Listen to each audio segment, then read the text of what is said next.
Salut, c'est Zaba et commençons tout de suite par le numéro 6, le Picatrix. Le Picatrix est très certainement l'un des ouvrages les plus occultes et les plus mystérieux de l'histoire. Pour certains, c'est tout simplement le livre le plus puissant au monde, justement parce que c'est une sorte de compilation ou d'encyclopédie rassemblant toutes sortes de savoirs allant des sciences occultes comme l'alchimie ou la magie à la philosophie en passant par l'orthodoxie religieuse et l'astronomie. Et tous ces savoirs ont été rassemblés à partir des écrits les plus respectés et les plus puissants dans leur domaine, et ce, à travers le monde et les âges. L'ouvrage, qui est considéré comme l'un des plus approfondis sur la magie, l'hermétisme, l'alchimie, ainsi que l'astrologie, se basant sur plusieurs sources essentiellement venant du Proche-Orient, comme des textes sabéens, hermétiques, ismaéliens et arabes. Mais le livre n'est pas si sombre qu'on pourrait l'imaginer. L'ouvrage expose en réalité les connaissances de toute nature indispensables à qui veut agir sur le monde et les hommes. Fabrication des talismans, exploitation de tous les règnes, minéral, animal et végétal, prières aux planètes, données astrologiques, physiques et philosophiques. Chose qui est d'ailleurs très étonnante, car la science au sens classique du terme, ainsi que de la philosophie, semble être mêlée à d'autres sujets qu'on ne penserait pas compatibles. Pourtant, l'ouvrage les présente comme un tout lié représentant plusieurs facettes d'une même géométrie. Le Picatrix illustre parfaitement l'idée selon laquelle la magie n'est pas seulement un reflet de la science, mais se présente aussi comme un système complet, une méthode de pensée, de croyance et de savoir où la pratique magique s'inscrit dans un cadre philosophique et religieux très particulier où l'hermétisme et le néoplatonisme sont associés à l'orthodoxie religieuse. D'ailleurs, le Picatrix commence par définir ce qu'il présente comme la scientia nigromantia, comme ce qui se dit de toutes les choses qui sont cachées à l'appréhension et dont la majorité des hommes ne comprennent pas comment elles se font ni de quelle cause elles proviennent. Le livre n'est en réalité qu'une simple traduction du traité original écrit en arabe et dont le titre peut se traduire par la finalité du sage, écrit dans la l'Andalous, période où la péninsule ibérique était sous domination arabo-musulmane. Le livre connaîtra plus tard un très grand succès et aura une très grande influence en Europe, d'abord au Moyen-Âge et ensuite à la Renaissance, grâce justement à la traduction d'Alphonse le Sage. Numéro 5. Cartographier le futur. L'une des cartes les plus mystérieuses et les plus fascinantes, mais surtout l'une des plus en avance sur son temps, a été tracée par un géographe français du XVIIIe siècle, Philippe Buache. Sa particularité, elle trace avec justesse les grands traits de l'Antarctique plusieurs décennies avant la découverte du continent. Encore faut-il préciser qu'il fallut attendre le milieu du XXe siècle pour pouvoir enfin connaître les limites de l'immense calotte polaire qui recouvre le continent. Il a dessiné avec une précision redoutable quelque chose que personne n'avait jamais vu jusque-là. Un exploit d'une telle ampleur que des siècles plus tard, plusieurs spécialistes se demandent s'il était devin, ce qui contribua à alimenter les théories les plus farfelues sur l'existence d'une société très en avance qui nous aurait légué la carte. Cependant, la lecture très attentive de son mémoire de 1757, paru dans les mémoires de l'Académie royale des sciences, restitué dans le contexte de l'époque, nous prouve bien qu'il n'y a pas un trait de la carte laissé au hasard. La construction de la carte se fait grâce à deux hypothèses physiques très fortes et de nombreuses observations. Dès 1747, Buache s'intéresse à la structure du globe terrestre, profitant des progrès de l'époque dans le calcul des longitudes pour améliorer des cartes existantes. Il remarque alors que les plus grands fleuves partent des plus grandes montagnes. Ainsi, et sans même connaître la géographie exacte des différents continents, la position des grands bassins ou des grands estuaires lui permet de déduire l'existence d'une importante montagne. Il les ajoute à la carte et remarque que ces montagnes semblent alignées les unes avec les autres. Il comprend que le globe possède d'importantes chaînes qui vont d'est en ouest ou d'un pôle à l'autre. Il bâtit alors une théorie dans laquelle les chaînes de montagnes sont comme le squelette de la Terre, qui la consolide et sépare les différents grands bassins de drainage. Partant de ce constat et en se basant sur les conclusions du grand naturaliste français Georges-Louis Leclerc dans son ouvrage de référence Histoire naturelle, il extrapole la fuite de la cordillère des Andes et des montagnes de l'Afrique qui posent les deux échines du continent. Ensuite, il liste par tranche de longitude les lieux où les les marins ont le plus observé d'icebergs. L'ensemble du continent va alors se dessiner comme par magie. Le continent doit donc être imposant. Par ailleurs, les glaces flottantes ne sont pas réparties de la même façon sur toutes les longitudes. On en a observé plus qu'ailleurs du côté de la pointe africaine. Ces remarques l'incitent à imaginer une partie du continent disjointe, plus petite et probablement composée d'îles vers les Andes. La partie principale, faisant face à l'Afrique, est décentrée du pôle afin que les fleuves ne soient pas perpétuellement gelés et puissent charrier des glaçons, l'appellation de l'époque pour désigner des icebergs. Un véritable coup de génie qui est parfaitement décrit par cette phrase parue dans l'éloge à Philippe Buache dans les mémoires de l'Académie royale des sciences en 1773. L'art de combiner, poussé à un certain point, devient une espèce de divination. Numéro 4. La carte céleste.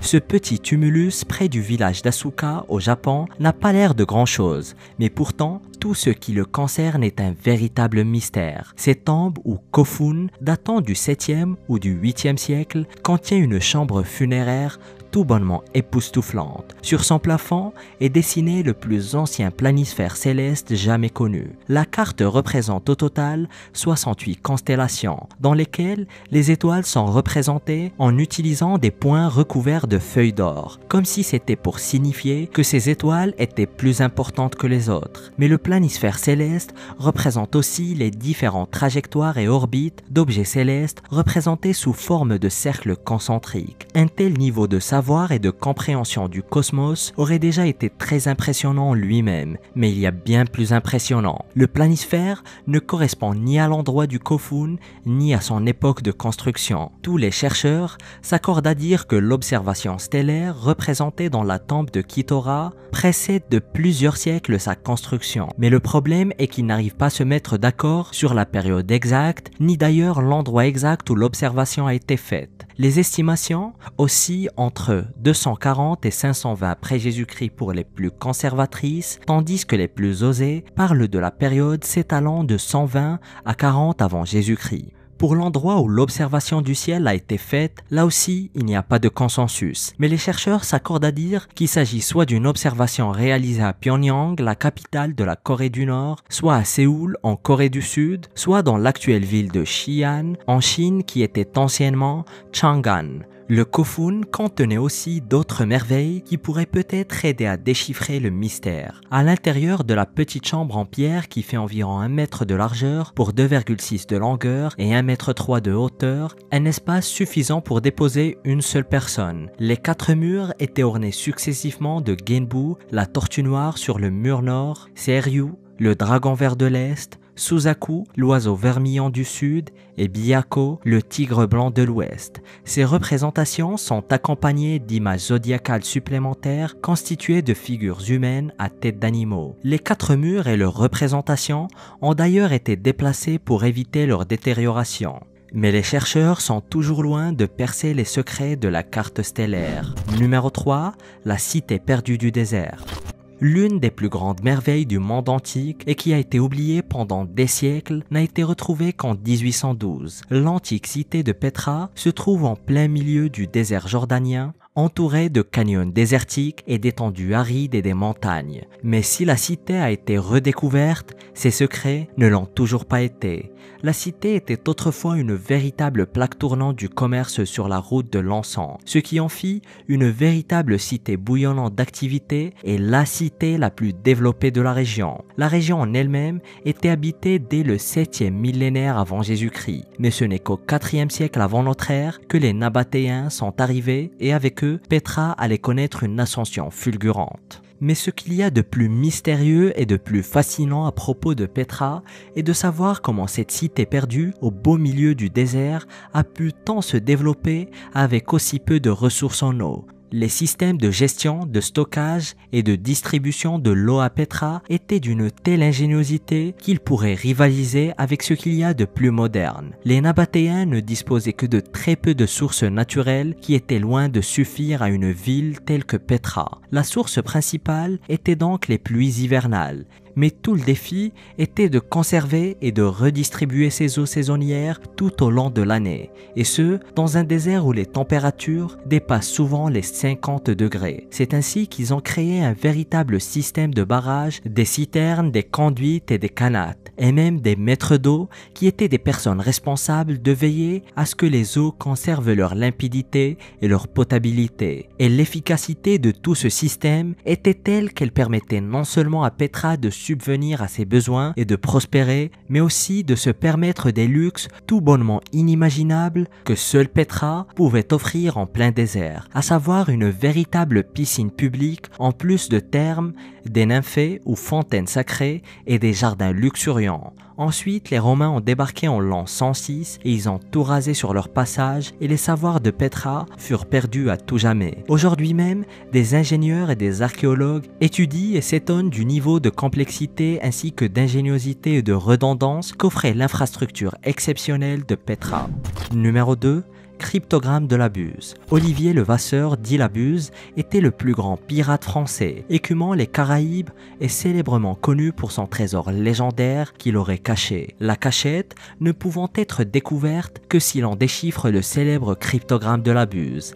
Suite à une carrière impressionnante de piraterie, côtoyant les plus grands pirates de l'histoire comme Black Sam Bellamy ou encore Jack Taylor, avec lequel il fit quelques-unes des prises les plus légendaires de l'âge d'or de la piraterie, la plus importante étant la prise de la Vierge du Cap, navire amiral de la marine portugaise transportant un trésor estimé par les historiens à près de 5 milliards d'euros. La Buse décide alors de se ranger après que le roi de France et le gouverneur de Bourbon aient offert une amnistie aux flibustiers qui renonçaient à la piraterie et qui s'installaient sur l'île de Bourbon, mais pas avant d'avoir présumément caché son trésor dans l'archipel des Seychelles. Néanmoins, la Buse ne s'était pas installée à Bourbon et restait à Sainte-Marie, croyant qu'il profitait de l'amnistie. C'est ainsi qu'il se fait capturer par le capitaine d'un navire de la Compagnie des Indes orientales qui l'avait reconnu. Il l'amène alors à l'île de Bourbon où il fut très rapidement jugé et exécuté le 7 juillet 1730. Et sur la route de l'échafaud, il aurait lâché à ses gardiens « Avec ce que j'ai caché ici, je pourrais acheter toute l'île ». La légende raconte que lorsqu'il était sur l'échafaud, la corde au cou,